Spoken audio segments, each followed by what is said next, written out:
குருவர்களையும் திருவர்களையும் வந்தித்துக் கொண்டு எங்களுடைய மூத்த சைவ புலவர்களையும் அவர்களுடைய ஆசிகளையும் வேண்டிக் கொண்டு இந்த வகுப்புகளை தொடர்ந்து நடத்துவதற்கு அனுமதியையும் அனுசரணையும் வழங்கி கொண்டிருக்கின்ற சைவ புலவர் சங்க தலைவர் சி.க. கமல்நாதன் ஐயா அவர்களுக்கும், செயலாளர் குமரன் அவர்களுக்கும், பொருளாளர் முகுந்தன் அவர்களுக்கும் நன்றிகளையும் தெரிவித்துக் கொண்டு இந்த நிகழ்விலே இணைந்திருக்கின்ற பரீட்சார்த்திகள், சைவாபிமானிகள், சைவ ஆர்வலர்கள், சைவ புலவர்கள் மற்றும் தொழில்நுட்ப உதவிகளை வழங்கிக் கொண்டிருக்கின்ற கமலா ரவீந்திரன் அம்மையார், மனோ அம்மையார் ஆகியோருக்கும் மற்றும் அனைவருக்கும் எனது வணக்கங்களை தெரிவித்துக் கொண்டு இந்த நிகழ்வை ஆரம்பிப்போம்.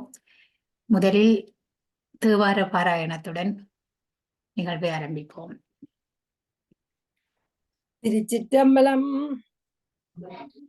எண்ணுகேன் என் சொல்லி எண்ணுகேனோ கம்பெருமான் திருவடியே எண்ணின் நல்லால் கண்ணிலேன் மற்றோர்களை கண்ணில்லேன் கலலடியே கைதொழுது காணின் நல்லால் பொன்னுளே 9 வாசல் வைத்தாய் ஒக்க அடைக்கும் போது உணரமாட்டேன் புண்ணியா உன்னடிக்கே போதுகின்றேன் பூம்புகலூர் மவிய புண்ணியனே தென்னிலாமலந்த வேணியாயுந்தன் திருநடம் கும்பிடப்பட்டு மண்ணிலே வந்த பிறவியே எனக்கு வாலிது ஆம் இன்பமாம் என்று கண்ணில் ஆனந்த அருவினி சொரிய கைமலர் ருச்சி மேல் குவித்து பண்ணினால் நீறி அறிவு அரும்பதிகம்பாடினார் பரவினார் பணிந்தார். நம பார்வதி பதையே. நம பார்வதி பதையே. நம பார்வதி பதையே. ஹரஹரம் மகாதேவா. என் தென்னாடுடைய சிவனே போற்றி, எந்நாட்டோற்றி இன்பமே சூழ்க எல்லோரும் வாழ்க. திருச்சிற்றம்பலம். திருச்சிற்றம்பலம். நன்றி. தேவார பாராயணத்தை வழங்கிய திருமதி நளினாதேவி அவர்களுக்கு நன்றிகளை தெரிவித்துக் கொள்கின்றேன். இன்று 2 விரிவுரைகள். முதலில் திருமந்திரம் கூறுகின்ற சைவ நாட்பாதங்கள் தொடர்பான விரிவுரையையும், அடுத்ததாக திருக்களிற்றுப்படியர் தொடர் விரிவுரையை சைவ புலவர் லீலாவதி அருளையா அம்மையார் நிகழ்த்த இருக்கின்றார். முதலில் நாங்கள் திருமந்திரம் கூறுகின்ற சைவ நாட்பாதங்கள் தொடர்பான விடயங்களை பார்ப்போம். இந்த சைவ நாட்பாதங்கள் திருமந்திரத்திலே மட்டுமல்ல, பொதுவாகவே உங்களுக்கு தேவார திருவாசகங்கள் மற்றும் வைகண்ட சாஸ்திரங்களிலே உட்கடையாக சொல்லப்படுகின்ற விடயங்கள். பொதுவாகவும் சைவ சித்தாந்தம் முழுவதும் விரவி இருக்கின்றது, திருமுறைகளிலே விரவி இருக்கின்றது. எங்களுடைய தேவார முதலிகள் மற்றும் மாணிக்க வாசகரும் இந்த சைவ நாட்பாதங்களை கடைபிடித்து வந்தவர்கள்தான். சமயகுரவர்கள் 4 இந்த சைவ நாட்பாதங்களை கடைபிடித்து வந்தவர்கள். அந்த வகையிலே திருமந்திரத்திலே சைவ நாட்பாதங்களை பற்றி எவ்வாறு கூறப்பட்டிருக்கின்றது என்பதை நான் இன்றைய வகுப்பிலே நாங்கள் பார்ப்போம். இந்த விடயங்கள் திருமந்திரத்தினுடைய 5வது தந்திரத்திலே கூறப்பட்டு இருக்கிறது. 5வது தந்திரம் வாதுள ஆகமத்தின் சாராம்சமாக இருக்கிறது. இது ஒரு சிறிய தந்திரம், ஒப்பீட்டளவிலே 154 பாடல்களை கொண்ட ஒரு தந்திரமாக இருக்கிறது. திருமந்திரத்திலே நாங்கள் ஏற்கனவே பார்த்திருக்கிறோம் 9 தந்திரங்கள். ஒவ்வொரு தந்திரமும் ஒவ்வொரு ஆகமத்தின் சாராம்சமாக இருக்கின்றது. அந்த வகையிலே ஒவ்வொரு தந்திரமும் சில விடயங்கள் முக்கியத்துவப்படுத்தி கொண்டு இருப்பதை நாங்கள் பார்த்தோம். பாயிரம் உட்பட 1வது தந்திரம் சிவன் உண்மை, அதாவது இறைவனுடைய உண்மை, பதி உண்மை என்ற விடயத்தை பற்றி பேசுகிறது. அதற்கு பிறகு முதலாம் தந்திரத்திலே நிலையாமை கருத்துக்கள் நிறைய கூறப்பட்டிருக்கிறது. அந்த நிலையாமை கருத்துக்கள் நாங்கள் பட்டினத்தார் பாடல்களிலும் அதே போல அதே மாதிரி அதிகார வாய்ப்பிலே திருக்குறளிலும் பார்க்கக்கூடியதா இருக்கிறது. அப்ப முதலாம் தந்திரத்திலே நிலையாமை கருத்துக்கள் கூறப்பட்டிருக்குது. இரண்டாம் தந்திரத்திலே நாங்கள் அந்த பூசை விபரங்கள், மற்றது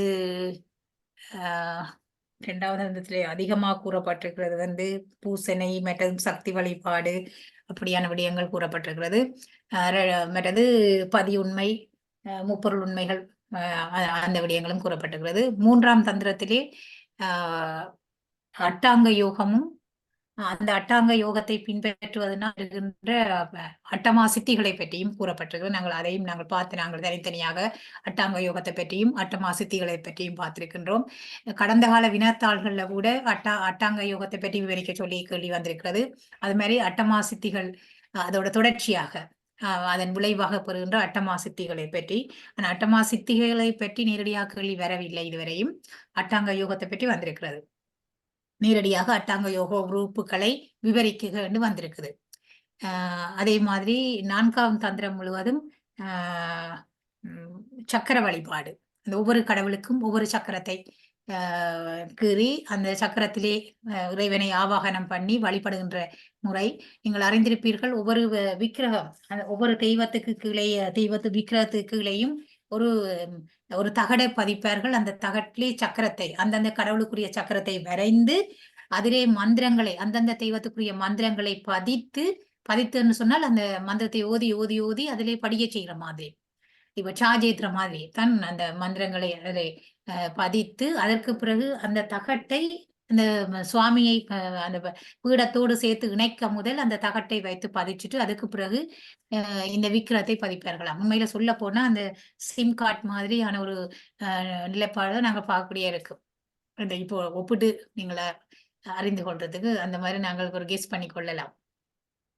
இந்த விடயங்கள் சக்கர வழிபாடு முழுவதும் 4ஆம் தந்திரத்திலே கூறப்பட்டுள்ளது.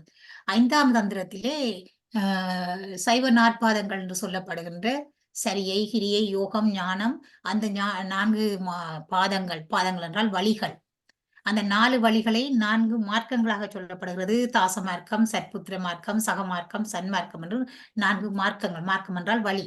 சரியை, கிரியை, யோகம், ஞானம் என்பதும் வழிதான். பாதம் என்று சொன்னாலும் வழிதான். அதே மாதிரி மார்க்கம் என்றும் அதை அழைக்கிறது. அதுக்கு இன்னொரு பேராத்தான் நாங்கள் அதை சொல்லலாம். அந்த ஒவ்வொரு மார்க்கத்தையும் பின்பற்றுவதனாலே வருகின்ற கிடைக்கக்கூடிய முத்திகள், அந்த முத்திகளை பற்றியும் சொல்லியிருக்கு. அந்த 4 வகையான முத்தி. சரியை பின்பற்றியர்கள் என்ன முத்தி? சாலோக முத்தி. கிரியையை பின்பற்றினால் சாரூப முத்தி. யோகத்தை பின்பற்றினால் சாமீப முத்தி. ஞானத்தை பின்பற்றினால் சாயுச்சிய முத்தி என்று 4 வகையான முத்திகள். அந்த 4 மார்க்கத்தையும் பின்பற்றியவர்கள் எங்களுடைய சமய குரவர்களாக இருக்கின்ற அப்பர், சம்பந்தர், சுந்தரர், மாணிக்கவாசர் என்று நாங்கள் சமய குரவர்களை கூறுகின்றோம். அந்த 4 பேரும் எங்களுக்கு அந்த ஒவ்வொரு கிரியை, ஒவ்வொரு வழியிலையும் எவ்வாறு நிற்க முடியும் என்பதை ஒரு உதாரண புருஷர்களாக இருந்து எங்களுக்கு உதாரணம் காட்டுறதுக்காகத்தான் அவர்கள் வாழ்ந்து காட்டியிருக்கிறார்கள். அவர் ஏற்கனவே சீவன் முத்தர்களாக இருந்தவர்கள், முத்தியடைந்த ஒரு ஆன்மாக்களாக, உயரிய ஆன்மாக்களாக அவர்கள் இறைவனுக்கு அண்மையில இருந்தவர்கள். உண்மையிலே அவர்கள் இந்த உலகத்துக்கு அவதாரம் செய்தது, அவதாரம் என்ற சொல்லை நான் உபயோகிக்கிறேன். ஆனால் உண்மையிலே அவதாரம் என்ற சொல்லை சைவத்திலே பாவிப்பது இல்லை. விஷ்ணுவை முழுமுதற் கடவுளாக வழிபடுகின்ற பொழுதுதான் அந்த விஷ்ணுவுக்கு அவதார கோட்பாடு கூறப்படுகிறது. சைவம் என்ற வகையிலே அவதார கோட்பாட்டை கூறுவதில்லை. அதாவது இறைவன் இன்னொரு உடலிலே, இன்னொரு தாயினுடைய கற்பத்திலே பிறந்து வருவதாக கூறப்படுவதில்லை. அதே போல ஞானிகளும் அவர்கள் வந்தாலும் அவதாரம் என்ற சொல்லை உபயோகிப்பதில்லை. அப்ப இவர்கள் ஞானிகளாக இருப்பவர்கள் இவர்கள் பிறந்துதான் வந்திருக்கிறார்கள். ஆனால் அதே அவதாரம் என்று சொல்றது இல்லை. சரிதானே? அவதாரம் என்றால் கடவுளே தன்னுடைய நிலையிலிருந்து இறங்கி வந்து பூலோகத்துக்கு வந்து ஆன்மாக்களின் பொருட்டு ஒவ்வொரு வடிவத்தை எடுக்கிறதாகத்தான் அந்த அவதார கோட்பாடு கூறுகின்றது. சைவத்திலே அவதார கோட்பாடு என்று சொல்வதில்லை. சைவ சித்தாந்தத்திலே அந்த அம்சம் இல்லை. சரி, இப்ப நாங்கள் பார்த்தோம்னு சொன்னால் இவர்கள் ஞானிகள், சீவன் முத்தி அடைந்தவர்கள், இறை உலகத்திலே இருந்தவர்கள்.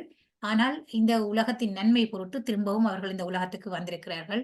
எங்களுக்கு அந்த இந்த வழிகளை ஒரு முன்னுதாரணமாக காட்டுவதற்காக என்று நாங்கள் எடுத்துக்கொள்ளலாம்.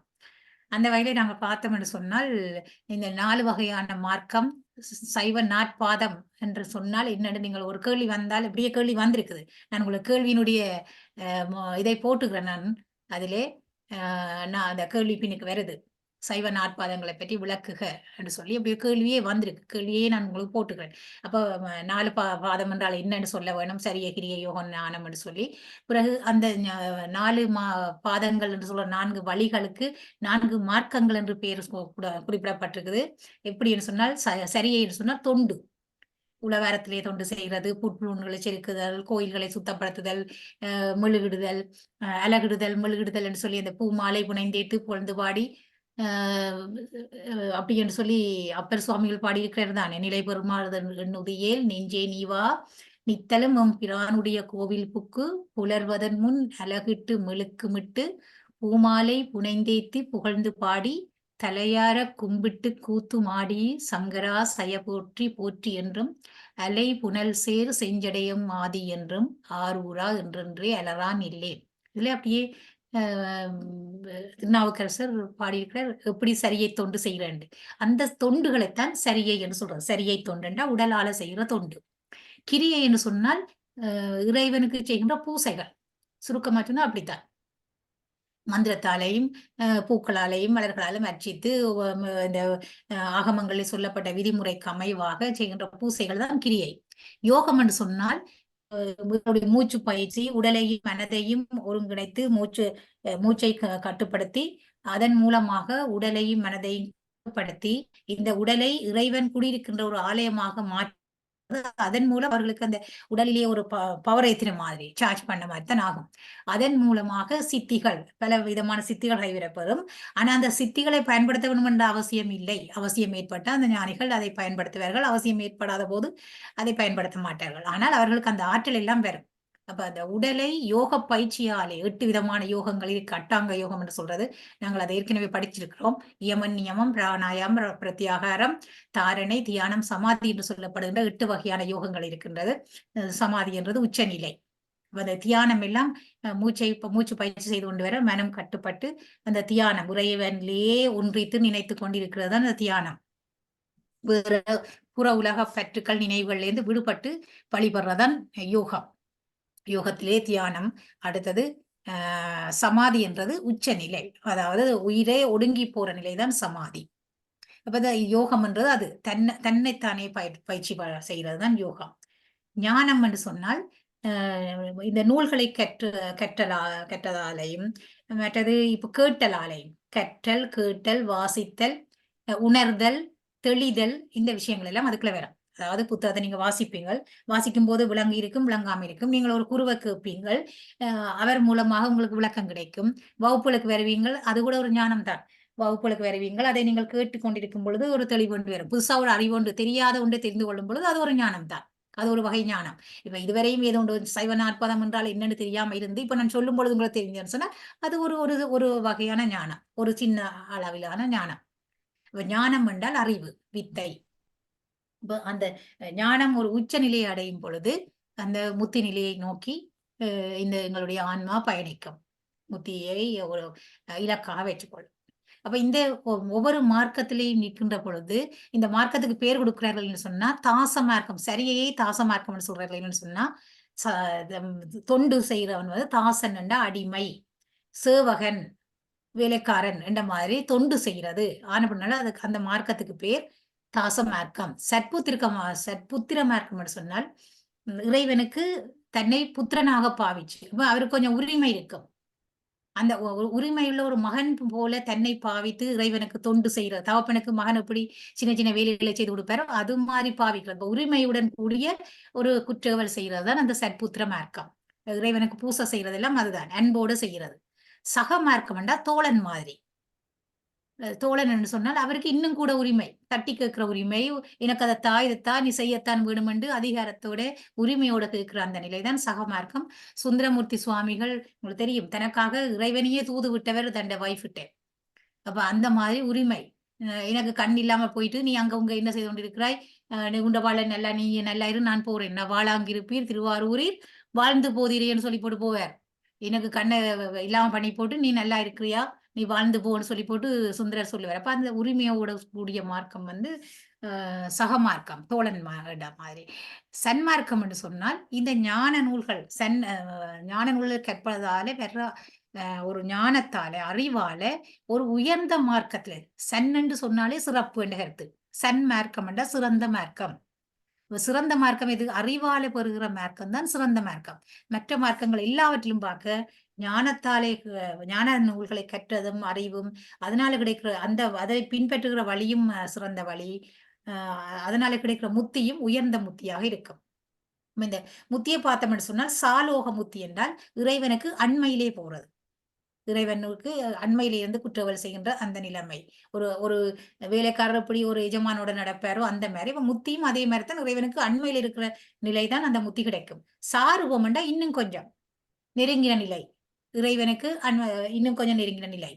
சாமீபம் என்றால் இறைவனோடையே உடனே அவர் எப்படி ஒரு தோழன் இருக்கிற மாதிரியே அவருக்கு அந்த உரிமையுடன் கூடிய அந்த இன்னும் அண்மைத்த நிலைதான் அந்த சார்வம். இறைவனுடைய உருவமே அவருக்கு வரும் என்று சொல்லப்படுது. இப்ப சுந்தரமூர்த்தி சுவாமிகள் அங்க இருக்கீங்க அந்த கல்யாண சுந்தரராக அவருக்கு கல்யாணம் நடக்க போய்க்குள்ளதான் இறைவன் தடுத்தாட்கொண்டவர். அதே அந்த கல்யாண கோலத்தோடயே அவர் தொடர்ந்தும் இருந்து பிறகு முத்தி கிடைத்த போதும் இறைவனுக்கு அண்மையிலே போய் ஒரு தோழனாக அந்த அதே கோலத்தோட அவர் அங்க இருந்தாராம் பிறகு முத்தி கிடைத்த பிறகு. அதோட இறைவனுடைய உருவத்தையுமே அவர் எடுக்கக்கூடிய மாதிரி. இப்ப வேற ஞானிகள் எல்லாம் இந்த வழி நின்று அதாவது யோக வழி நின்று அவருக்கு அவர்களுக்கு அந்த முத்தி கிடைக்கும் பொழுது இறைவனைப் போல சடாமுடி எல்லாம் வைக்கக்கூடிய உரிமைகள் எல்லாம் அவர்களுக்கு இருக்கிறது. அது சாமீப முத்தி. சாயுச்சிய முத்தி என்று சொன்னால் இறைவனோடு இரண்டர கலக்கிற முத்தி. மாணிக்க வாசகர் உங்களுக்கு தெரியும் அவர் திருவாசகத்தை பாடினார். பாடின பிறகு அந்த திருவாசகத்தை உலகத்துக்கு கிடைக்க பண்ண வேணும்ன்றதுக்காக இறைவன் என்ன செய்தார்? போய் இந்த மாணிக்கவாசகர் சொல்ல சொல்ல இருந்து எழுதினாராம். எழுதி போட்டு அவர் பாட பாட எழுதிட்டு பிறகு கடைசி எழுதினாராம் வாத ஊரன் விளம்ப அழகிய சிற்றம்பலமுடையான் எழுதியது. பாருங்க யார் சொல்ல யார் எழுதினது? நான் தான் எழுதினான். நானே கேட்டு எழுதினான் என்ற இப்ப கையெழுத்து வைக்காட்டி தெரியாது என்ன இந்த இதையும் எழுதி போட்டு கடிதம் ஒன்றை நீங்க எழுதி போட்டு கீழே கையெழுத்து போடாட்டி யார் எழுதினான்னு தெரியாது, யாருக்கு போகணும்னு தெரியாது. இது அவருக்கு தெளிவாக யாருடைய பாட்டை யார் எழுதினது எழுதிட்டு அந்த படியிலேயே வச்சு போட்டு இறைவன் மறைஞ்சிட்டாராம். அப்ப இவருக்கு வாதவூரர் மாணிக்கவாசர் தான் வாதவூரர். அப்ப திருவாதவூர்லயே பிறந்தவர் அப்படின்னால அவரை வாதவூரர் என்று சொல்றது. காலையில போய் இந்த அந்தணர்கள் பூசை செய்ய போய்க்குள்ள பார்த்தால் இந்த படியில ஒரு புத்தகம் இருக்குது. புத்தகத்தை எடுத்து பார்த்தால் அதுல இருக்குது வாதவூரன் விளம்ப அழகிய சிற்றம்பலமுடையான் எழுதியது என்று. அப்ப அதை பார்த்துட்டு இவர்களுக்கு கொஞ்சம் ஆச்சரியமா இருந்தது. ஓ வாதவூரர் என்று சொல்வது இவரைத்தான் திருவாதவூரர் அதாவது மாணிக்கவாசகர் கூப்பிடுங்க மாணிக்கவாசகர்னு கூப்பிட்டு கேட்டால் என்னன்னா ஓ இந்த பாட்டு அப்ப யாரு அவருக்கு தெரியாது இறைவன் தான் வந்து எழுதினவர் என்று. அவர் ஒரு அந்தணரா வந்திருந்து அவர் எழுதினவர். அப்ப இறைவன் தான் எழுதினவர் என்று அவருக்கு தெரியாது. அப்ப அவருக்கு பெரிய ஆச்சரியமா போயிட்டு இப்ப இவர் அந்தணர்கள் கேட்பார்கள் இந்த பாட்டு நீங்க எழுதின பாடலுடைய பொருள் எங்களுக்கு விளங்கவில்லை. இந்த பொருளை விளக்குங்கள் என்று சொல்லி. மாணிக்க வாசகர் வாயால ஒன்றும் சொல்லியல அப்படியே போனார். திருச்சிட்டம்பலத்துக்கு உள்ள போய் ஆடுற நடராஜருடைய அந்த பாதத்துக்கிட்ட போய் உள்ளுக்குள்ள போனார் மறைஞ்சிட்டார். அப்படியே மறைஞ்சிட்டார். அதாவது இறைவனோடு இரண்டரை கலந்தார். அதுக்கு முதல் அவர் அதை தொட்டு காட்டுவார். என்னுடைய பாடலினுடைய பொருள் இவர்தான். அந்த நடராஜரை காட்டி சொல்லுவார். நான் பாடிய பாடலினுடைய பொருள் இவர்தான். அப்ப கடவுளை பற்றிதான் நான் பாடினேன். இந்த பாடலினுடைய முற்றுமுழுதான பொருள் இறைவன். இறைவனை பற்றிதான் பாடினேன். நடராஜரை பற்றி தான் நான் பாடினேன் சொல்லி போட்டு அவர் உள்ளுக்குள்ளே போய் இறைவனோடு இரண்டரை கலந்து விட்டார்.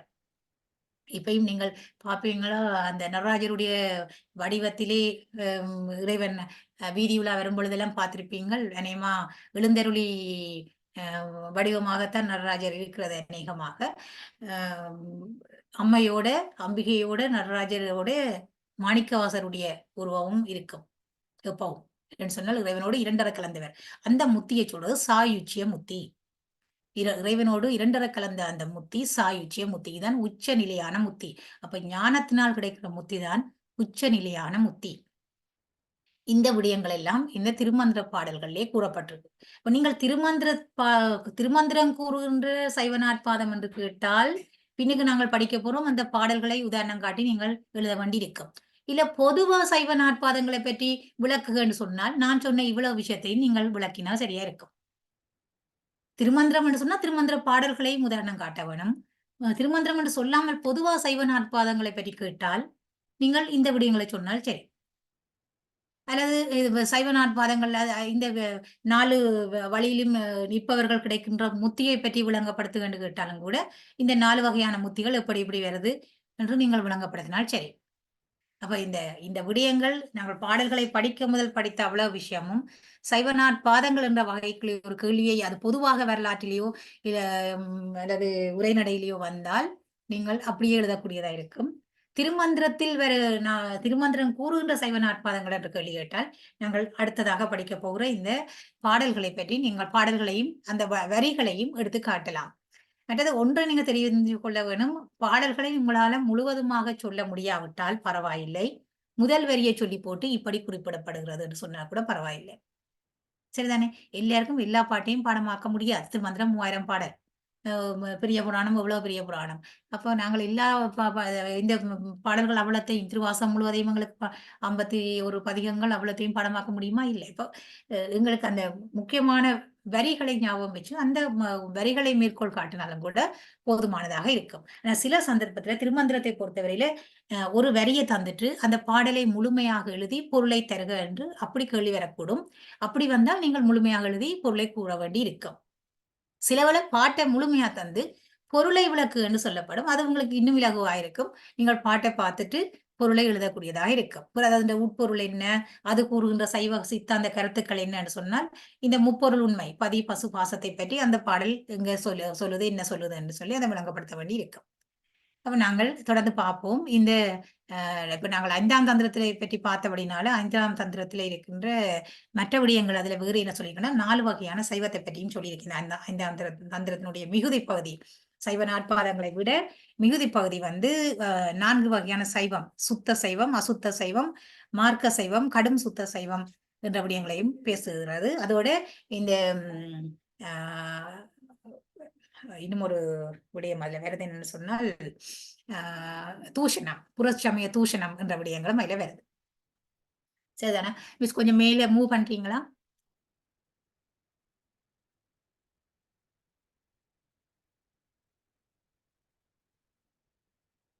பாருங்களேன் இந்த 2வது பகுதியிலே ஓகே.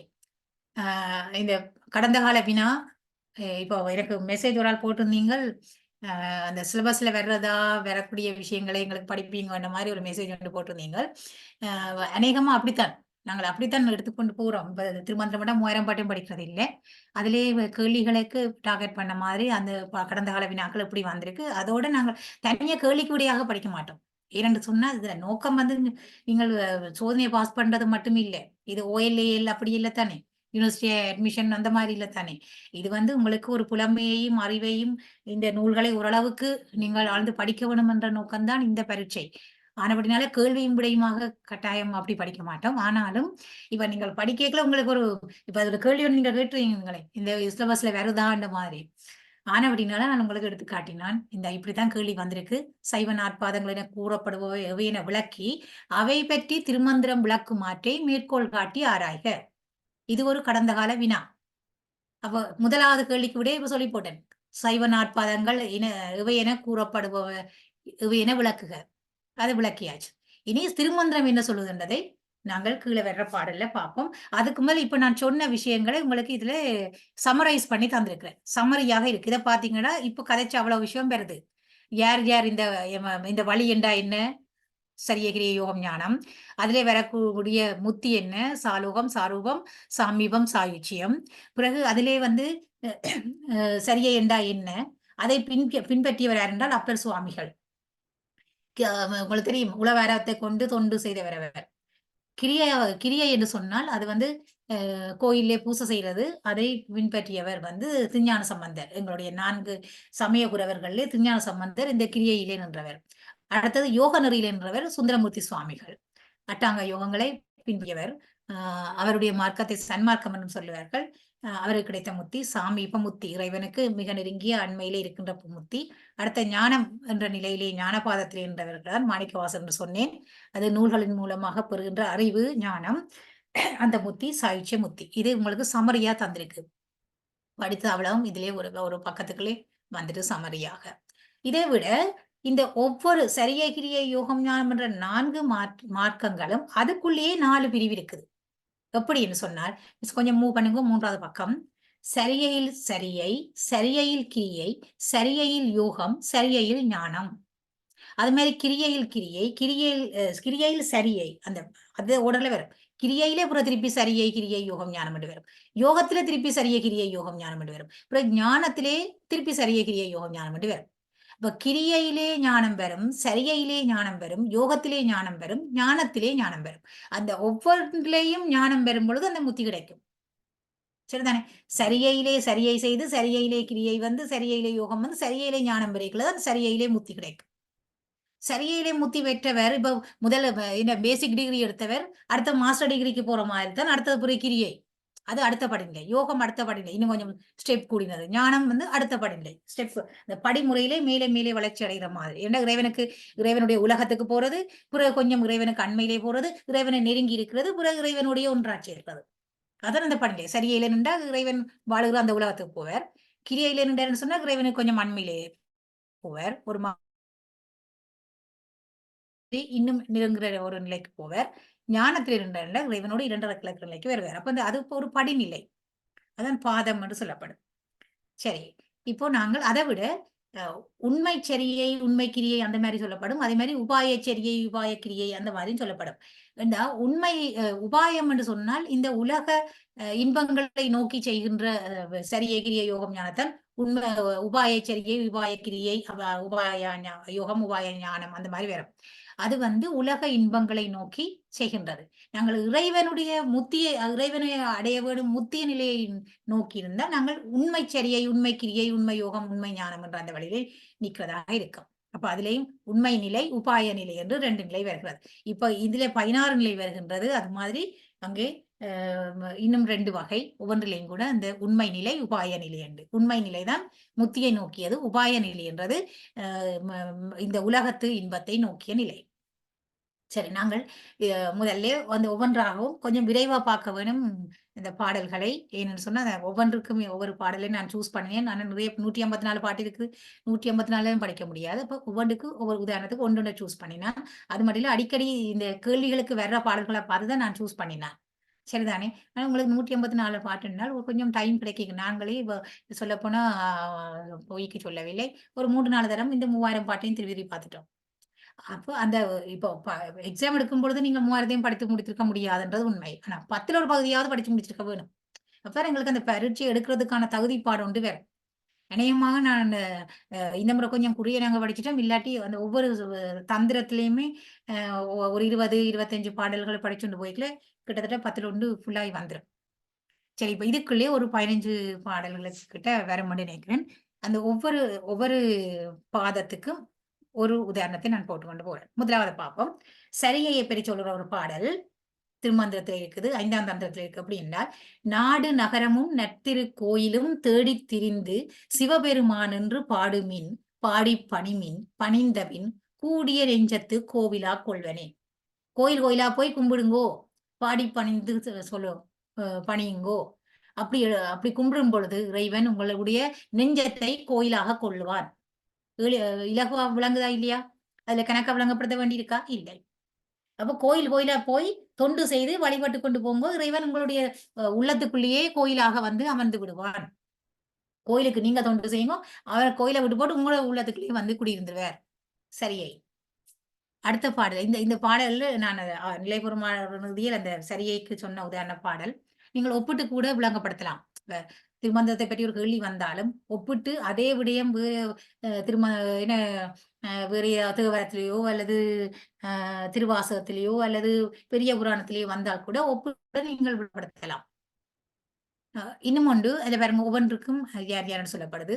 சார்ந்த மெய் ஞானத்தோர் தான் அவன் ஆயினோர். ஞானத்தில் இருப்பவர்கள் தான் அவன் என்ன இறைவனே அவனா தாங்களாவே தானே இறைவன் ஆகிறது. சார்ந்த மெஞ்ஞானத்தோர் தான் அவன் ஆயினோர் சேர்ந்த வெண் யோகத்தர் யோக நிலையில் நிற்பவர்கள் சித்தர் சமாதியோர் சித்தர்களாயிருப்பவர்கள் அவர்கள் சமாதி நிலையை அடைவார்கள். நாங்கள் பாத்திரங்கள்ல யோக நிலையில் இருந்தா கடைசி சமாதி நிலை. ஆய்ந்த கிரியையோர் அர்ச்சனை தப்பாதோர் அப்ப கிரியை நெறியில நிற்பவர்கள் அர்ச்சனை செய்பவர்கள் பூசை செய்பவர்கள். நேர்ந்த சரியையோர் நீள் நிலத்தோரே சரியை நெறிய நிற்பவர்கள் இந்த உலகத்திலே வாழுகின்றவர்கள் சாதாரண தொண்டை செய்பவர்கள். நேர்ந்த சரியையோர் நீள் நிலத்தோரே உலகத்திலே வாழுகின்ற சாதாரண தொண்டர்கள் இவர்கள் சரியை நெறியிலே நிற்பவர்கள். அப்ப இதுவும் வெளிப்படையாக இருக்கிறது. அடுத்த பாட்டுக்கு போவோம். அதுல கிரியை பற்றி சொல்ற பாடல் பாருங்கோ. கிரியை என்றால் என்னன்னு சொல்லியிருக்கு. கிரியை யோகங்கள் கிளர் ஞான பூசை. இதுல கொஞ்சம் சேர்த்தும் சொல்லப்பட்டிருக்கு. யோகம் ஞானம் பூசை என்று சொல்லப்பட்டிருக்குது. இப்ப கிரியை என்று சொன்னால் யோகத்தை மனதில் நினைச்சு கொண்டு கிளர் ஞான பூசை அறிவையும் கொண்டு செய்கின்ற பூசை. அரிய சிவன் உரு அமரும் அரூபம் இறைவனுடைய உருவத்தை சிவனுடைய உருவத்தை உருவம் என்றான அருவம் என்றான அருவுருவம் எங்கள் 3 விதமான இறைவன் உரைகின்ற வடிவங்கள் 3. உருவம் என்றா உருவத்திருமேனியிலே அருவம் என்றா கண்ணுக்கு தெரியாது. அருவுருவம் என்று சொன்னால் 2க்கும் இடைப்பட்ட நிலை. இவ சிவலிங்க வடிவம் வேல் சூலம் அப்படி இருக்கிறது உருவமாயும் இருக்குது. அதே நேரம் அந்த கைகால் போன்ற வியத்தங்கள் இல்லை. அப்ப அதை அருவுருவம் என்று சொல்லுவோம். அப்ப உருவம் அருவம் அருவுருவம் என்ற அந்த 3 நிலையிலும் இருக்கின்ற அந்த சிவனுடைய உருவத்தை நாங்கள் அவருக்கு செய்கின்ற தெரியும் பருவத்து தேர்ந்தெடும் பூசை. அப்ப எங்களுடைய மனத்தினுடைய பருவத்து பக்குவத்துக்கு ஏத்த மாதிரி நாங்கள் தேர்ந்தெடுத்து செய்கின்ற பூசை. உரியன நேயத்து உயர் பூசை ஆமே. அந்த நேயத்தினால் எங்கள் மனத்தினுடைய அன்பினால் நேயம் என்றால் அன்பு அன்பினாலே செய்யப்படுகின்ற பூசைதான் உயர்வான பூசையாகும். அப்ப பூசையினுடைய வகைகள் உருவத்துக்கும் அருவத்துக்கும் அருவுருவத்துக்கும் செய்கின்ற பூசை தேர்ந்தெடுத்து செய்கின்ற அந்தந்த பக்குவத்துக்கு உரிய மாதிரி தேர்ந்தெடுத்து செய்கின்ற பூசை. அதிலே மன அன்பினாலே செய்கின்ற பூசை. இப்ப பூசலாருடைய பூசை உங்களுக்கு தெரியும். பூசலார் நாயனார் என்று மனத்தாலேயே பூசை செய்தவர் மனத்தாலேயே கோயில் கட்டியவர். அப்ப அரசன் எவ்வளவு செலவழிச்சு வெளியிலே தெரியக்கூடிய பெரிய கோயிலை கட்டி வைக்க பூசலார் மனத்திலே கட்டின கோயிலுக்கு தான் முன்னுரிமை கொடுத்து கடவுள் வந்தவர் நான் முதல் பூசலாருடைய கோயில் கூடிய கும்பாபிஷேகம் இருக்கு நான் முதல் அதுக்கு போயிட்டு வரேன் என்று சொல்லிட்டு வந்தவர். அப்ப உரியன நேயத்து உயர் பூசை ஆமை. மனதிலே உண்மையான பக்தியோட செய்கின்ற பூசை தான் உயர்வான பூசை என்றது கிரியை. அடுத்து யோகம். யோகம் யோகம் என்று சொன்னால் என்ன? நான் சொன்னேனே மூச்சு பயிற்சி மனதை ஒடுக்குதல் அதன் மூலமாக சமாதி நிலையை நோக்கி போகிறது. தன்னுடைய உடலையும் மனத்தையும் ஒடுக்கி இறை சிந்தனையிலே நிற்றல். நெறி வழியே சென்று நேர்மையிலொன்றி தரை இருந்தால் போல் தம்மை இருத்தி சொறியினும் தாக்கினும் துண்ணென்று உணரா குறியறிவாளர்க்கு கூடலும் ஆமே.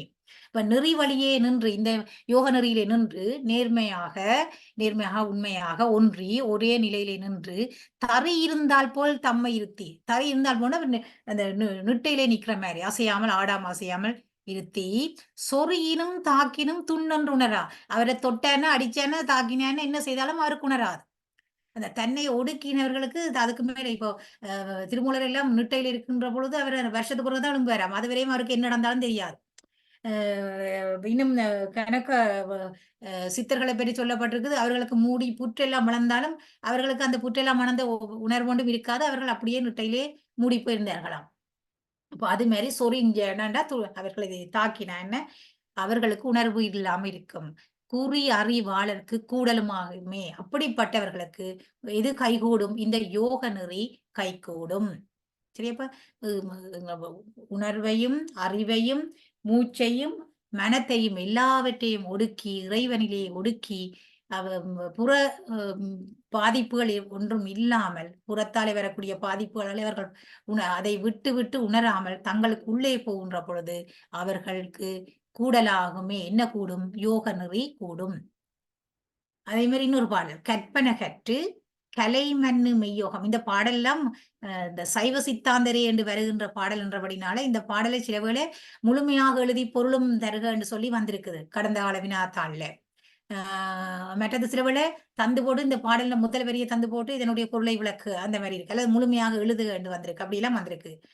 மற்றது சைவ சித்தாந்தரே என்று வரப்படனால இந்த சைவ சித்தாந்தரே என்று முடிகிற அந்த பாடலை எழுதுக அந்த மாதிரி வந்தால் கூட இந்த பாடல் ஒரு முக்கியமான பாடல். ஏனென்றால் திருமந்திரத்திலே சைவம் சிவன் சைவ சித்தாந்தம் என்ற சொற்கள் நேரடியாக உபயோகிக்கப்படுது. மற்ற இடங்கள் இப்ப திருக்குறள் எடுத்து பார்த்தீங்கன்னா, அதிலே இறைவனை சிவனை குறிக்கின்ற சொற்றொடர் எல்லாம் வருது. ஆனால் சிவன் என்ற சொல்லு வரையில. ஆனபடினால வேற வேற சமயத்தாக்கள் கூட சீச்சி அது சிவன் என்று சொல்லில. ஆனபடினால அது எங்கள கடவுளையும் குறிக்குதுன்னு எல்லாம் சொல்ல வழிக்கிடினம். அவர்கள் எல்லாம் எங்களுடையது கிளைம் பண்ண வழிக்கிடினம். ஆனா இங்க திருமந்திரத்தை ஒருத்தரும் கிளைம் பண்ண இயலாது. வேறு மதத்தவர்கள் வந்து எங்கடையன்னு சொல்லவே முடியாது. ஏன்னு கேட்டால் அவர் எங்கள புறச்சமய தூடனத்தையும் சொல்லியிருக்கிறார். இதே 5வது தந்திரத்திலே. அதே மாரி அகச்சமயத்தை பற்றி அவர் சொல்லியிருக்கிறார். சுத்த சைவம், அசுத்த சைவம் என்றெல்லாம் சொல்லியிருக்கிறார். அதே மாரி சைவம், சைவ சித்தாந்தம், சிவன் என்ற சொற்கள் நேரடியா வர்றபடினால, யாரும் சேலஞ்ச் பண்ண முடியாத முறையிலே திருமந்திரம், சைவத்துக்குரிய பாடல், சைவத்துக்குரிய ஒரு சாத்திர நூலாகவும், தோத்திர நூலாகவும் இருக்குது. ஏண்டா பாடல்களா இருக்குது, பாடக்கூடிய மாரி இருக்கிறதுனால தோத்திர நூல். அதே நேரம் சைவ சித்தாந்தத்தை சொல்றபடினால அது ஒரு தோத்திர நூல். கடந்த கால வினாத்தாள் ஒண்ணுல வந்திருக்குது. திருமந்திரம் ஒரு சாத்திர நூல் மட்டுமல்ல, தோத்திர நூல். அல்லது தோத்திர நூல் மட்டுமல்ல, சாத்திர நூல் என்பதை ஆதாரம் காட்டி விளக்குக.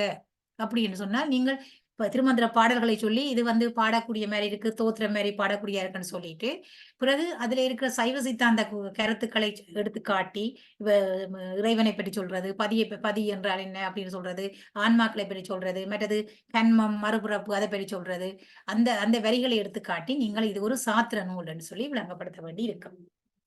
சரி. இப்ப நாங்கள் இந்த பாடல பார்ப்போம். "கற்பன கற்று கலைமன்னு மெய்யோகம் முற்பத ஞான முறைமுறை நண்ணியே சொற்பத மேவி துரிசு அற்று மேலான தற்பரம் கண்டுள்ளோர் சைவ சித்தாந்தரே." அப்ப சைவ சித்தாந்தரன்றது யார் என்றால், கற்பவற்றை கற்க வேண்டியவற்றை கற்று யோக நிலையிலே நின்று முற்பதம் ஞானம் யோகத்திலிருந்து பிறகு ஞானத்துக்கு வந்து முறை நண்ணியே சொற்பதம் மேவி சொற்களை கடந்த ஒரு நிலைக்கு வந்து துரிசு என்ற குறைகுற்றம் இல்லாத மேலான தற்பரம் கண்டுள்ளோர் பரம் என்றா சிவன் சிவனைக் கண்டவர்கள் சைவ சித்தாந்தரே. அப்ப யோகத்திலே நின்று ஞான நிலையில் வந்து அந்த மேலான நிலையை அடைந்தவர்கள் தான் சைவ சித்தாந்தர் என்றது இந்த பாடலினுடைய கருத்து.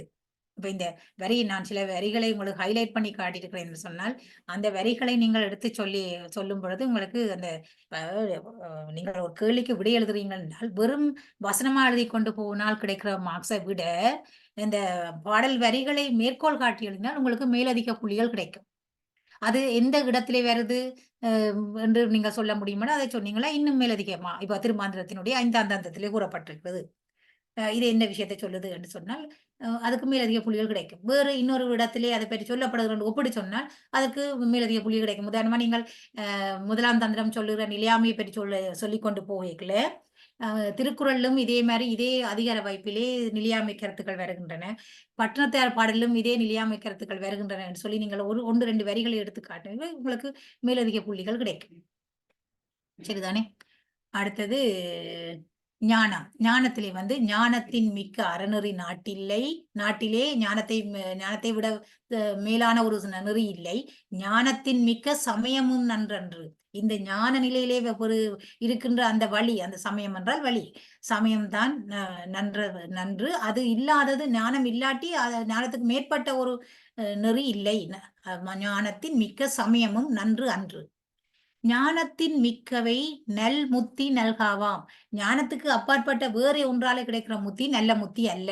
ஞானத்தால் கிடைக்கின்ற முத்தி தான் நல்ல முத்தி. அதன் உச்சமான முத்தி. ஞானத்தின் மிக்க நரரின் மிக்காரே. அறிவிலே மிக்கவர்கள் நரர் என்று சொன்னால் மனிதர்கள். மனிதர்களிலே மிக்கவர்கள்.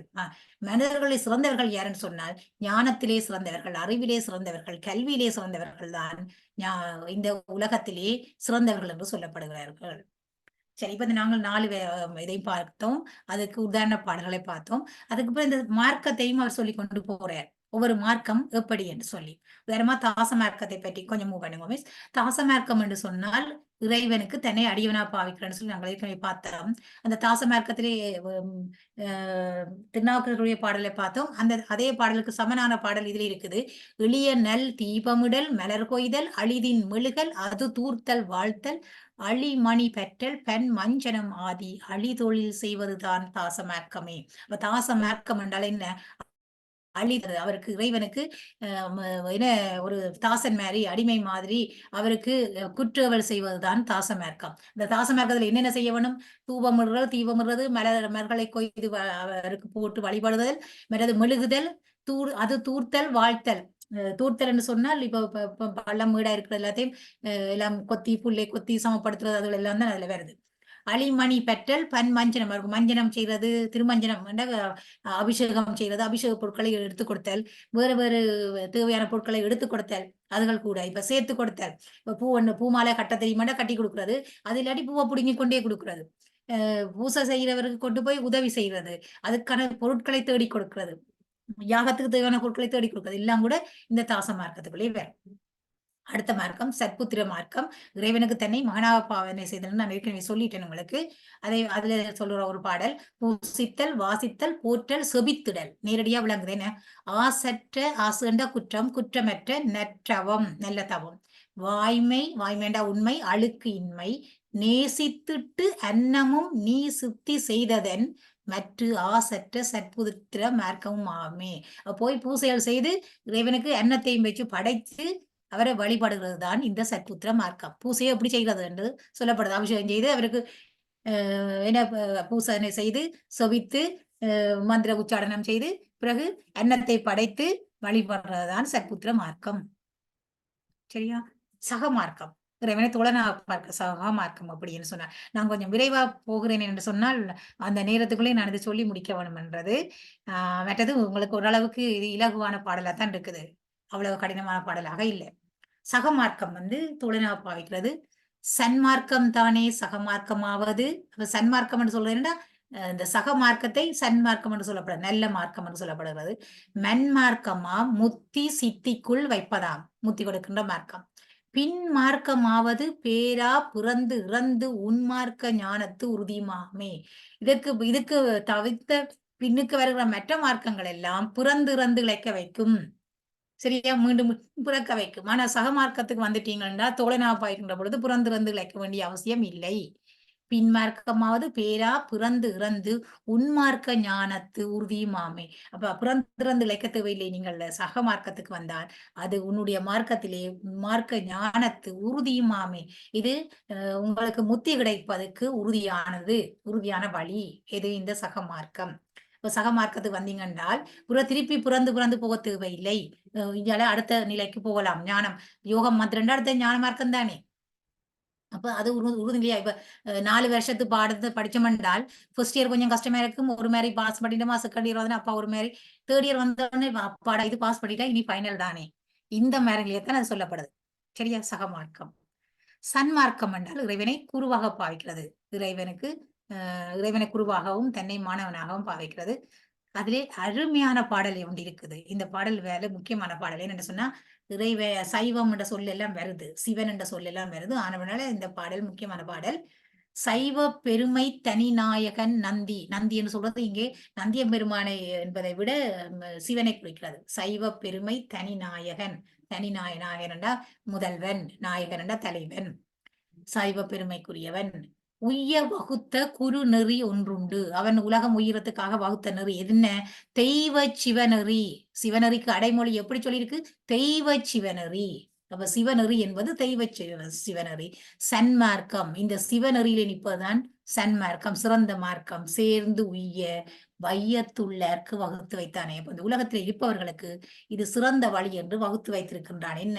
சிவனை வழிபடுகின்ற இந்த சன்மார்க்கத்தை இறைவன் எங்களுக்கு வகுத்து தந்திருக்கிறார்.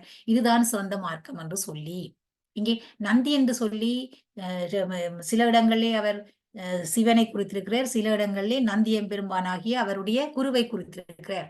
அப்ப குரு எனக்கு நல்ல வழியை காட்டினார் என்றும் எனக்கு சொல்லலாம். சிவன் எனக்கு குருவாக வந்து காட்டினார். சிவனே இந்த சனகர் சனந்தனர் சனத்குமாரர் ஆகியவர்களுக்கு இந்த கல்லால மரத்துக்குள்ள இருந்து குருவாக இருந்து வழிகாட்டினவர், நேரடியாகவே ஞானத்தை கொடுத்தவர்.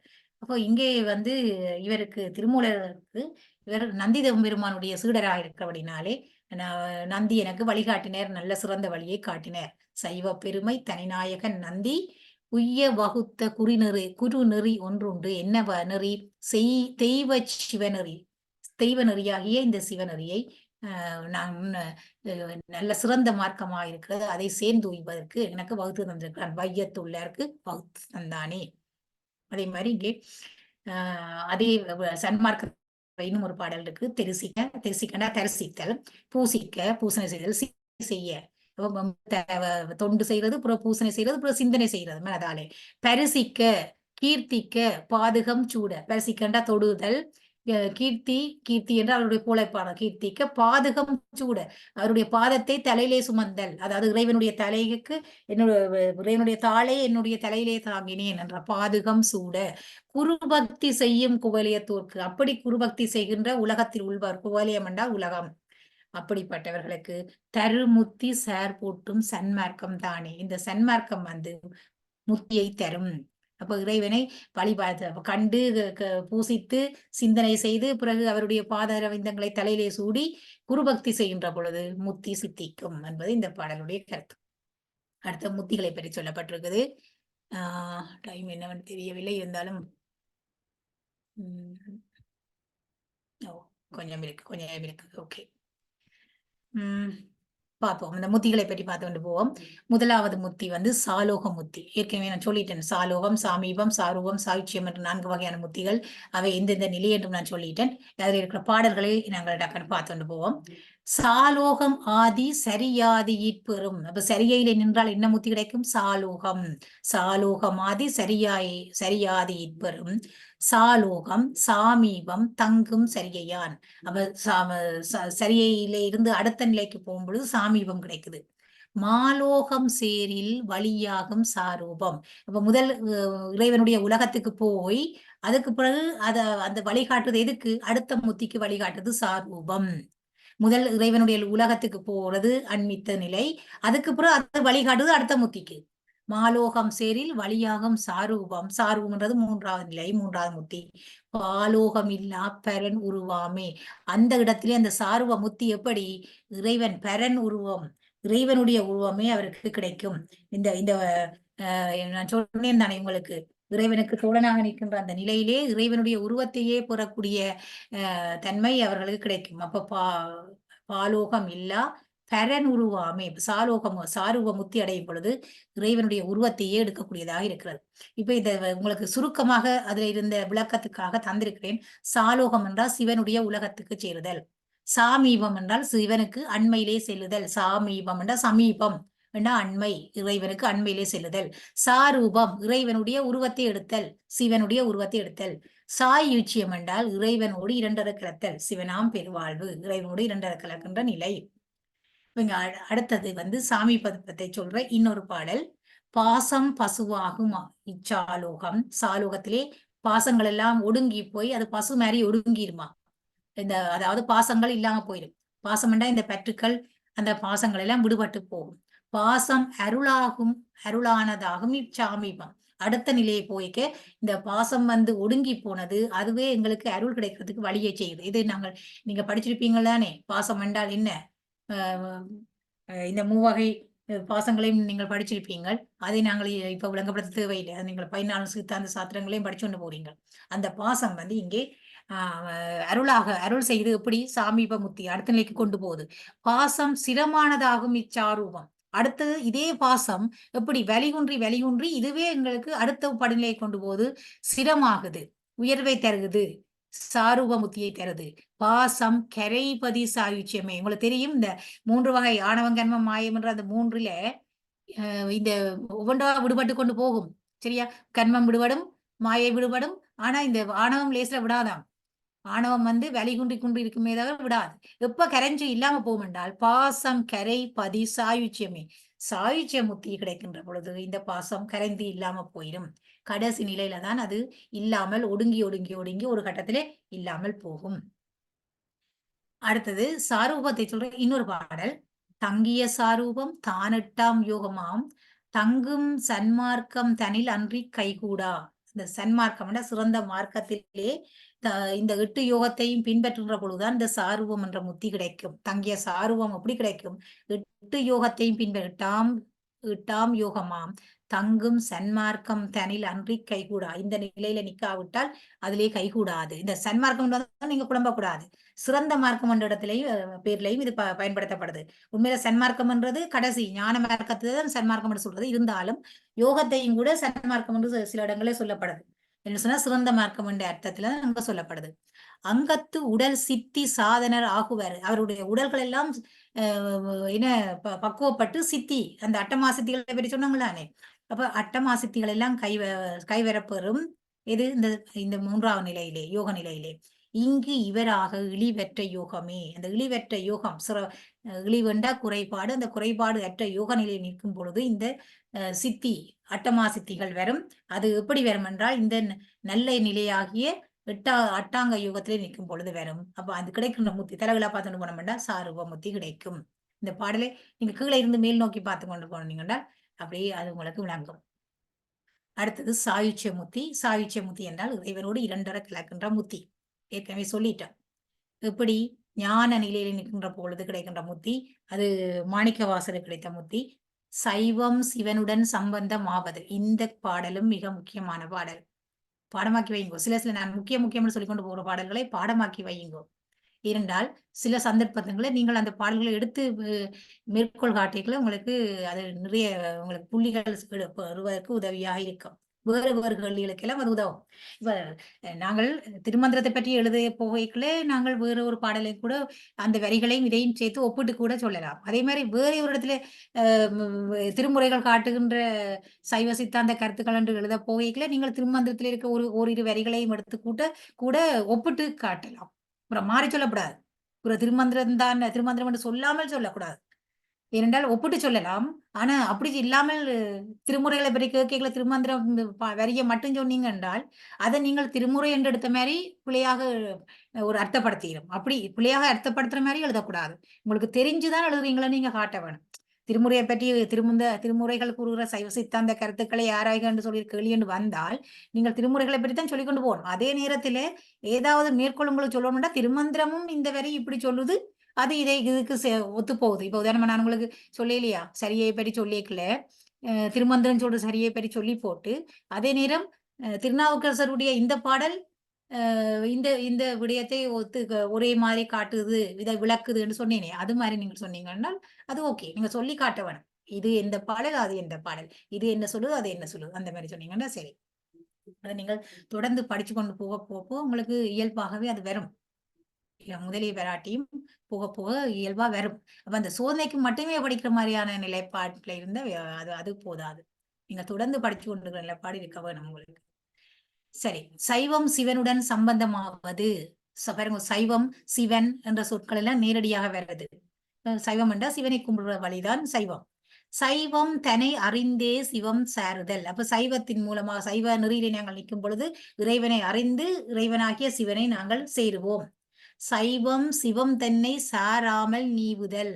சைவம் என்றது சிவனை விட்டு விடாமல் நாங்கள் அவரை என்ன கைவிடாமல் கை நெகிழ விடேன் உடையா என்னை கண்டுகொள்ளே என்று சொன்ன மாதிரி நெகிழ விடாமல் அவரை சேருதல்.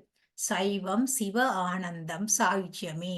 அப்ப சைவத்திலே உச்ச நிலையிலே இந்த ஆனந்த நிலையிலே கிடைப்பது சாயுச்சிய முத்தி. அதாவது ஞானத்தில் ஞானமான முத்தி சாயுச்சிய முத்தி. இப்ப இந்த ஒவ்வொரு பாடலையும் நான் ஒவ்வொரு பாடல் தான் ஒவ்வொன்றுக்கும் எடுத்திருக்கிறேன். 154 பாடல்களை நாங்கள் ஒரு 15 பாடல் படித்திருப்போமா. ஓரளவுக்கு முக்கியமான பாடல் என்றும் நேரடி கருத்தை தருகின்றதும் மற்றது அந்த சாமீபம் சாரூபம் என்ற அதை விளக்குகின்ற பாடல்களாக உங்களுக்கு எடுத்து அந்த சிலது மறைமுகமா விளக்கும், இது நேரடியாக விளக்கும். ஆனா அப்படினால இந்த பாடல்களை உங்களுக்கு உதாரணம் காட்டினது என்னதுன்னு சொன்னா நீங்கள் எழுதும் பொழுதும் இந்த பாடல்களை உதாரணம் காட்டி எழுதக்கூடியதா இருக்கும் என்றதுக்காகத்தான் நான் இத்தகைய பாடல்களை உங்களுக்கு உதாரணமாக காட்டியிருக்கின்றேன். இதை நான் உங்களுக்கு ஷேர் பண்ணி விடுவேன் உங்களோட குரூப்ல. அதை கொஞ்சம் 4 தடவை திருப்பி வாசிச்சீங்கன்னு சொன்னால் முழு பாடலும் பாடமா வராட்டியும் அந்த முக்கியமான வரிகள் உங்களுக்கு ஞாபகமா வந்துவிடும். அந்த அளவிலே நாங்கள் சைவ நாட்பாதங்கள் எப்படி என்ன முதல் சைவ நாட்பாதங்கள் என்ன என்றால் என்னன்னு படிச்சோம். அது பொதுவாக கேட்டா கூட நீங்கள் அந்த பதில் எழுதக்கூடிய இருக்கும். அதோட திருமந்திரத்திலே சைவ நாட்பாதங்களை பற்றி என்ன சொல்லப்பட்டிருக்கிறது என்றும் நாங்கள் பார்த்தோம். இந்த வகையிலே இந்த வகுப்பை நாங்கள் நிறைவு செய்வோம். முதலாவது வகுப்பை உங்களுக்கு விளங்கி இருக்கும் என்று நினைக்கிறேன். அதில் விளங்க கஷ்டமான விடயங்கள் ஒன்றும் இல்லை. உங்களுக்கு அனைவருக்கும் நன்றி கூறி நிறைவு செய்கின்றேன்.